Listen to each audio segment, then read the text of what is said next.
করা হবে। সম্মেলনে সবার মতামতের ভিত্তিতে আমাদের পার্টি গণতান্ত্রিক যে পদ্ধতি, সে পদ্ধতি মোতাবেক চলে।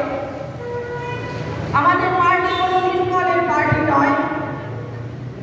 ফলে সেখান থেকে আগামী 3 বছর আমাদের এই চাকদা পূর্ব 1 এরিয়ার অভ্যন্তরে ভারতের কমিউনিস্ট পার্টি মার্ক্সবাদী কার্যধারা কি করে পরিচালিত হবে, শ্রমিক, কৃষক, মেহনতি মানুষ, মহিলাদের সম্মান রক্ষার্থে পার্টির যা সিদ্ধান্ত, সেই সিদ্ধান্ত রূপায়ণে কিভাবে আমরা পথে এগোবো, কারা তাদের সৈনিক হবে, সমস্তটাই আমাদের সম্মেলনে নির্ধারিত হবে।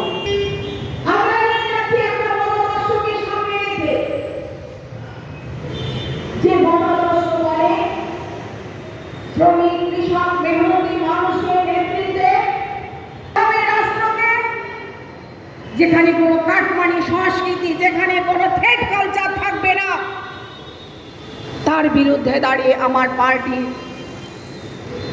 তার দলিল তৈরি করে।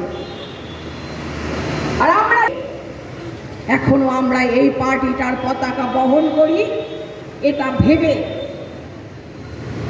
যে যখন কিনা এই রাজ্যে 11 সালের পর থেকে তৃণমূল কমিউনিস্ট পার্টি নয়, ফলে মানুষ আমাদের প্রথম এবং প্রধান অভিভাবক, তাদের মতামতকে আমাদেরকে গুরুত্ব দিয়ে আগামী দিনে আমাদের পার্টির কাজ পরিচালনা করবার জন্য সকলকে আমাদের পার্টির পক্ষ থেকে, আমার পক্ষ থেকে, আমাদের যারা অন্য পার্টি সমর্থক আছেন, নেতৃত্ব আছেন, তাদের পক্ষ থেকে 100-200 জন প্রতিনিধি তারা এই আলোচনায় অংশগ্রহণ করবে।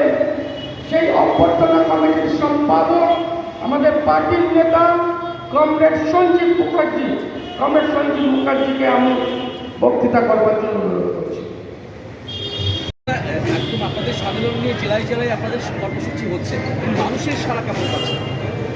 আলাদা করে তো সম্মেলন তো পার্টির একটা ভেতরের প্রক্রিয়া, এটাতে তো মানুষের সারার ব্যাপার নেই, কিন্তু মানে সম্মেলনকে কেন্দ্র করে বিশেষ করে বিভিন্ন রকমের সাংস্কৃতিক অনুষ্ঠান থেকে শুরু করে, এক্সিবিশন থেকে শুরু করে সব কিছু আমরা সবসময় চাই যে সম্মেলনটাকেও যাতে একটা মানুষের মধ্যে বিভিন্ন সামাজিক কাজের মাধ্যমে নিয়ে যাওয়া যায়, রক্তদান শিবির থেকে শুরু করে এই সব কিছু, তাতে তো অবশ্যই মানুষের সারা রয়েছে। এবং কমিউনিস্ট পার্টির সাথে সাধারণ মানুষেরও যে একটা আত্মীয়তা, যে বন্ধুত্ব, কমিউনিস্ট পার্টি শুধুমাত্র কমিউনিস্ট পার্টির মেম্বারদের সম্পত্তি নয়, কমিউনিস্ট পার্টি আমাদেরকে যারাই ভালোবাসেন, এমনকি হয়তো আমাদের প্রতি সমালোচনাও আছে, কিন্তু আমাদের প্রতি অনেক আশাও আছে, ভরসাও আছে যে মানুষ, তাদের সবাইকে সঙ্গে নিয়েই কমিউনিস্ট পার্টি, তারা সবাই আমাদের বৃহত্তর পার্টি পরিবার। সুতরাং তাদেরকে যুক্ত করেই কীভাবে এই প্রক্রিয়া চালানো যায়, নিশ্চয়ই সেটা আমাদের চেষ্টা, এবং তাদের তো সারা পাওয়া যাচ্ছে তো বটেই। আর্থিকর ঘটনার পরে রাজ্যে 6 কেন্দ্রে উপনির্বাচন হলো, এবং সেই উপনির্বাচনের ফলাফল নিয়ে কুণাল ঘোষ আগের থেকেই বলেছিলেন যে এই ফলাফলই বলে দেবে যে আর্থিকরের ঘটনার পরে বাংলার মানুষ কোন দিকে আছে। কী বলবেন? তার মানে কি, ফলাফল যদি তৃণমূলের পক্ষে যায়, তাহলে কুণাল ঘোষ আরও ভালো করে ধর্ষণ এবং খুন করার কাজে মন দেবে, যে হ্যাঁ আমরা তো ধর্ষণ করে খুন করে দিব্যে জিততে পারছি, আমরা তো চুরি করে দিব্যে জিততে পারছি, অতএব আমাদেরকে আরও ভালো করে ধর্ষণ করতে হবে, আরও বেশি করে খুন করতে হবে, আমাদের আরও বেশি করে চুরি করতে হবে। মানেটা তো আমি তো তাই বুঝলাম, আপনারা কী বুঝলেন আমি জানি না। বলছি কল্যাণী থেকে আরম্ভ করে কৃষ্ণনগর এবং হচ্ছে আরজিকর, এরকম বহু মেয়ে ধর্ষণে মারা গেছে, এইটা নিয়ে কী বলবেন? কুণাল ঘোষ তো ঢাক পিটিয়ে চলেছেন সমানে। দেখুন, কখনো কুণাল ঘোষ ঢাক পেটায়, কখনো মমতা ব্যানার্জির পুলিশ কুণাল ঘোষকে ধরে পেটায়, সেটা নিয়ে আমাদের মাথা ব্যথা নেই। কিন্তু কথাটা হচ্ছে যে এই ধরনের ঘটনা একটা সমাজে, দেখুন আমি কখনো এটা বলবো না যে তৃণমূল ক্ষমতা আসার পরে ধর্ষণ পশ্চিমবাংলায় শুরু হয়েছে, তার আগে ধর্ষণ ছিল না। অবশ্যই এই ধরনের ঘটনা কখনো কখনো ঘটে, কিন্তু এইটা বাড়বে না কমবে সেটা নির্ভর করে যে কোনো সময় সরকারে যারা আছে, পুলিশের দায়িত্বে যারা আছে, আইনের শাসন যাদের হাতে আছে, তারা এই ঘটনাগুলোর প্রতি কী ধরনের মনোভাব দেখাচ্ছে। প্রত্যেকটা ক্ষেত্রে যদি এই জিনিস দেখা যায় যে কোনো মেয়েকে কোনো রকম কোনো সমস্যা, এই ধরনের কোনো সমস্যার সামনে পড়ে তারপর সে যখন থানায় যায়, পুলিশ প্রথমে কমপ্লেন দেবে না, বাড়ির লোককে ডেকে বলবে মিটমাট করে নাও, এই ধরনের ঘটনা যত বেশি করে বাড়বে, তাও বা ধর্ষণের মামলা নথিভুক্ত হলো, মেয়েটার বডিকে প্রথমে পুড়িয়ে দিয়ে তারপরে এফআইআর করা হবে, যাতে অর্ধেক প্রমাণ শুরুতেই নষ্ট করে দেওয়া যায়। এই ধরনের সরকারের ভূমিকা যত বেশি হবে, তত বেশি করে এই ধরনের ঘটনার সংখ্যা বাড়বে সমাজে।